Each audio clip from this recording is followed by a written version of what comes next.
Hello everyone, আসসালামু আলাইকুম guys. আজ আপনাদের মাঝে চলে আসলাম খুবই মজার চিকেন মোমো রেসিপি নিয়ে।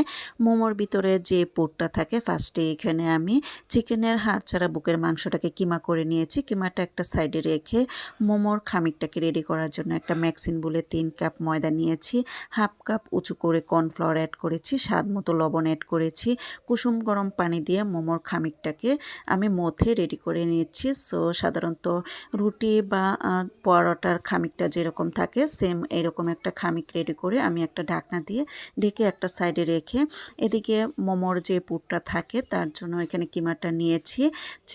পেঁয়াজ কুচি অ্যাড করেছি, রসুন কুচি, আদা কুচি অ্যাড করেছি, কাঁচামরিচ কুচি অ্যাড করেছি, হলুদ এবং লাল ক্যাপসিকামটা অ্যাড করেছি, সয়া সস অ্যাড করেছি, 2 ফালি লেবুর রস অ্যাড করছি, স্বাদ মতো লবণ অ্যাড করছি, গোলমরিচ অ্যাড করছি।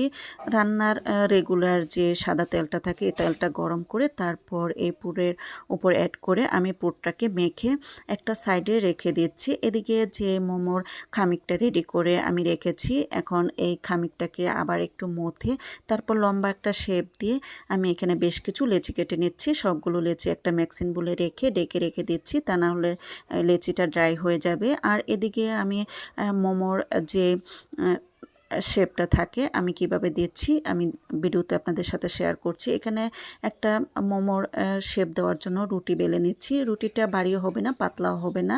তারপর একটা কুকি কাটার দিয়ে কেটে আমি এরকম একটা ছোট্ট একটা রুটি আমি কেটে নিয়েছি। আপনাদের হাতে কুকি কাটারটা না থাকলে আপনারা বয়মের মোখা দিয়েও করতে পারেন। সো এখানে আমি 3টি মোমোর ভাঁজ দিয়ে দেখিয়ে দিয়েছি যে আমি এখানে মোমোর ভাঁজটা কিভাবে দিচ্ছি। সো এইভাবে করে আমি সবগুলো মোমো বানিয়ে একটা প্লেটে নিয়েছি, ভিডিওতে দেখতেই পাচ্ছেন। এদিকে চুলায় একটা প্যান বসিয়েছি। প্যানে আমি একটা স্ট্রেনার বসিয়ে বেশ কিছুটা তেল ব্রাশ করে তারপর একে মোমোটা দিয়ে দিচ্ছি। আমি একটু ঘ্যাপ রেখে দিচ্ছি।